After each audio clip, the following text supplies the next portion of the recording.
Hi everyone, this video is an introduction to 4 related concepts: universal set, complement, subset, and proper subset. So we'll go through the definitions and then do some examples so you get an idea of what these terms are. A universal set is a set of all potential elements under consideration for a specific situation. This varies from problem to problem, but basically it's providing the context for everything that we're talking about. So if we talk about the set of all students, that's a different universal set than if we're talking about all students at LBC. All students at LBC. All right, so if the registrar makes a statement like all students must take a math course before graduating. Well, if that registrar is from LBC, then it's sort of implied that he's talking about all LBC students. Whereas if somebody else is talking and they say all students take a math course, maybe they don't mean at LBC, maybe they mean in universities across the US or perhaps even globally. So you can see that statements like this mean different things in different contexts. Another example would be maybe a little kid says, everyone has a cell phone. And certainly that's not a true statement if we're talking about everyone in the universe, but maybe for that, maybe it's a middle schooler, maybe all of his or her friends have a phone. So in that context, that would be a true statement. So in math, we usually specify the universal set if we are looking at different sets that are based on that main set. So for example, for one problem I might specify that the universal set is the set of letters in the English alphabet. So that sort of sets the stage or the context for my problem, and then from there on I'm going to assume that everything I'm talking about, every set and every element, has to do with this larger context, the letters in the English alphabet. So then when I talk about set A equals the set of vowels, I don't need to specify vowels in the English alphabet. It's sort of implied from the context. All right. Now, here's a related concept, okay, the complement of a set. And we can only talk about this if we know what the universal set is. So here's the symbol, a complement. And it basically means everything in this universal set that's not in set A. Right? So if something is a letter in the English alphabet, but it's not a vowel, then it would be a consonant.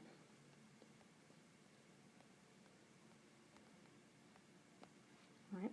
So if we didn't have this universal set, then to talk about kind of like the opposite of vowels or things that are not vowels, it might not be clear what that is. If we said, let's do another one. Let's say B is the set, okay, A, B, C, D. All right, now in context, this is a part of this larger universal set. We're talking about letters in the English alphabet. So then B complement is everything in this larger set that's not in set B.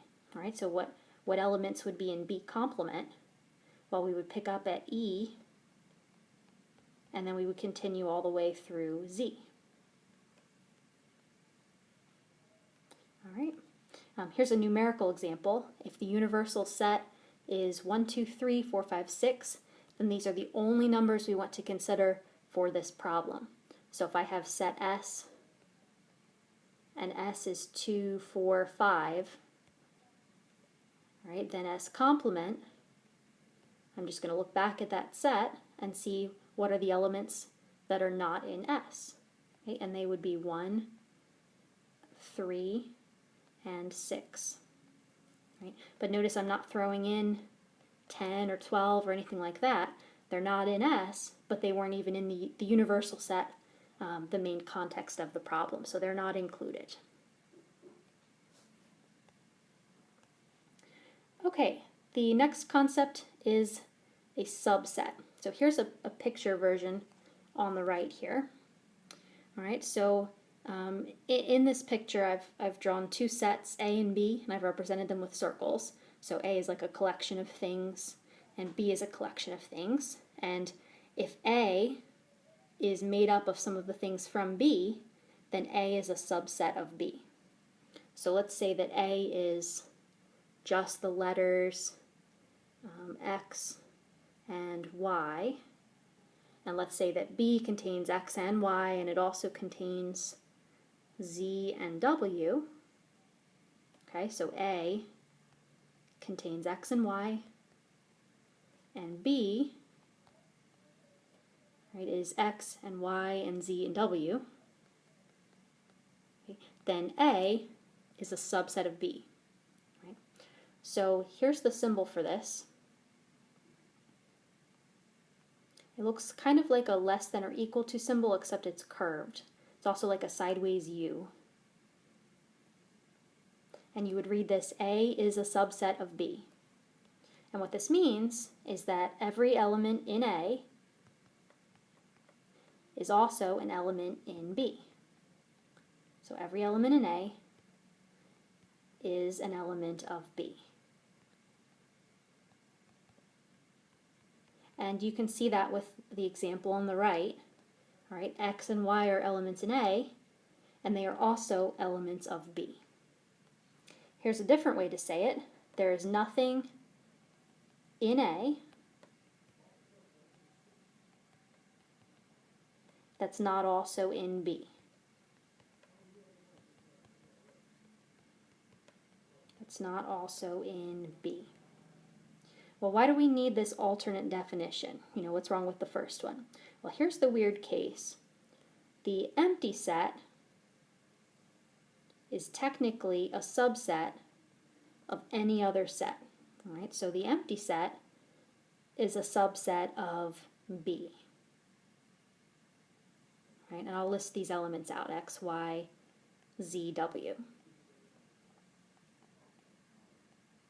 All right, so why is that true? Why does that work? Well, if we go with this second definition, there's nothing in A, there's nothing in the empty set that's not also in B. Well, there's nothing at all in the empty set, so certainly there's nothing in there that's not in B. All right, let's do a few examples of subsets. All right, so we'll stick with our set B. X, Y, Z, W. All right. So I can have a subset with just one element. Okay. The set containing W is a subset. So basically, in a more informal way of saying this, a subset is just a collection of some or none of the elements in this larger set. Okay, so that's a true statement. I could also say, all right, the empty set, I've said that one. I can use the other symbol for it. Okay. I could do, let's see, a set with 3 elements, X, Y, Z. All right, so to make my subset, I'm basically just choosing some of the elements from over here on the right. And in fact, I may actually even choose all of the elements. Okay, so X, Y, Z, and W. All right, so a set is a subset of itself. Okay, let's try to list all the subsets. So let's list all the subsets of A, B, C, the set containing A, B, and C. Well, I can take a subset by choosing some, none, or all of those elements. All right, so I can start by choosing A, B, C.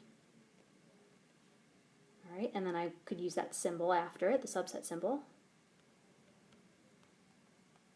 All right, that's true. Or instead of A, B, C, I could go with A, B. Okay, that's a subset of this one. I could choose A, C. Or I could choose B, C. Okay, so combinations of 2 of those elements. I could choose just A, or just B, or just C, or I could choose none of those elements. Right, and those are all subsets of ABC. This is the complete list. There are eight subsets of that set. All right, how about a smaller set? Let's list all the subsets of the set containing star and an exclamation mark. Okay, so first I could choose the set itself. That's a subset. Okay, a collection of elements where all of the ones in the subset come from that set. I could choose just one element, like just the star, or just the exclamation mark, right? Or I could choose none of those elements, the empty set. Okay, so since those are all subsets, it's appropriate to use that symbol. Okay, I can say that each one of these is a subset of my original set, the one with the star and the exclamation mark. Okay, and I can go through and copy the same set down on the right.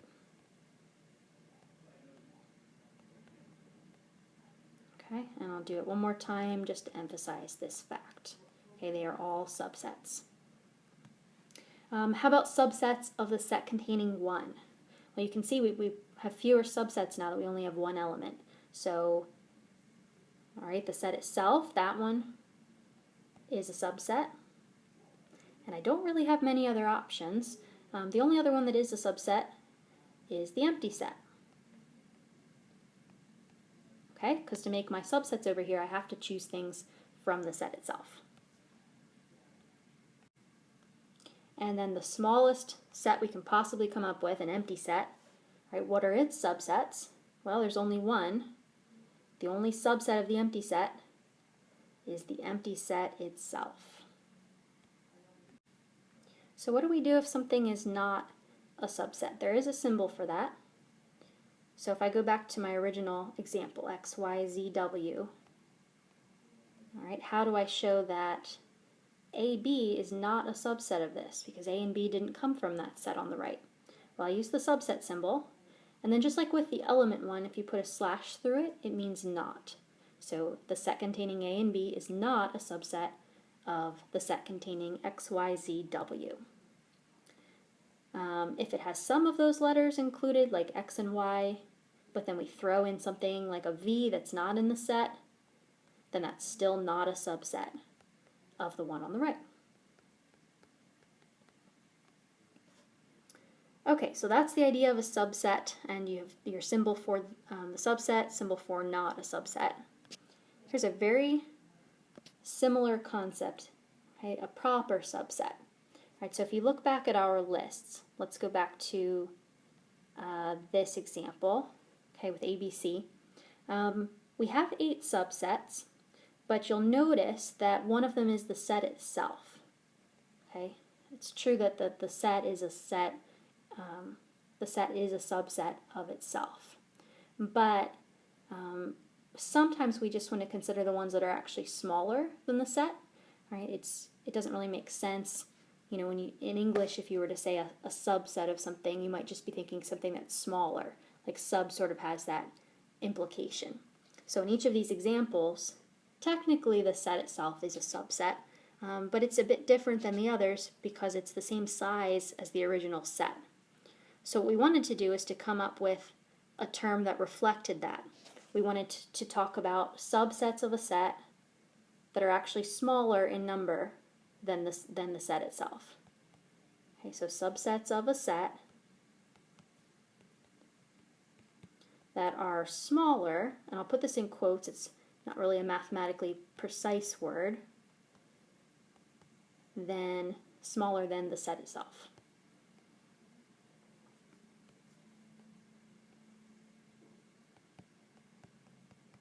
If we wanted to make this more precise, then we would start talking about the cardinal number, and we would say that the cardinality of these proper subsets is less than the cardinality of the regular set. Okay, they're going to have fewer elements.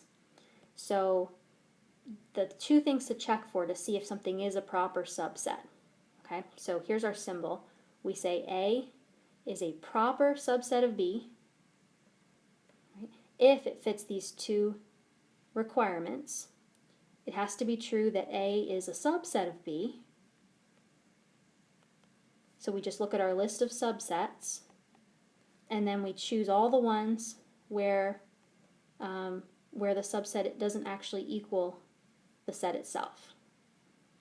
Right? And if it fits those two requirements, then it's a proper subset. So you'll notice with the symbol, it's the same as the symbol for a subset, it's just missing the little equal to sign underneath. It's missing that bar, so that's the part that tells us that it does not equal the set itself. So if we go back and look at, I'll do a new slide here.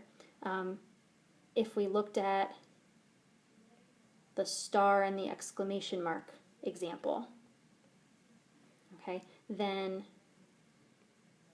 let's see, okay, the set containing star, that's a proper subset of our original set, okay, because it is a subset and it's actually smaller in number. It only has one element compared to the two elements in the original. The exclamation mark, that's a proper subset. Okay, it's a subset of our original set, and it's smaller in number. And the empty set, that counts as well. So you'll notice out of all the subsets, we had 4 of them, the only one that we don't use is the set itself. Okay, the set itself is not a proper subset. So how do you know when to use these symbols? Right, well, sometimes either one is appropriate. If I had a set that's the same size as the set itself, right, the same exact set, then in that case I have a choice of 2 symbols. I can either use the equal to sign, because these are the exact same set, or I can use the subset symbol. Okay, it's technically a subset of it, even though it's not smaller than the set itself.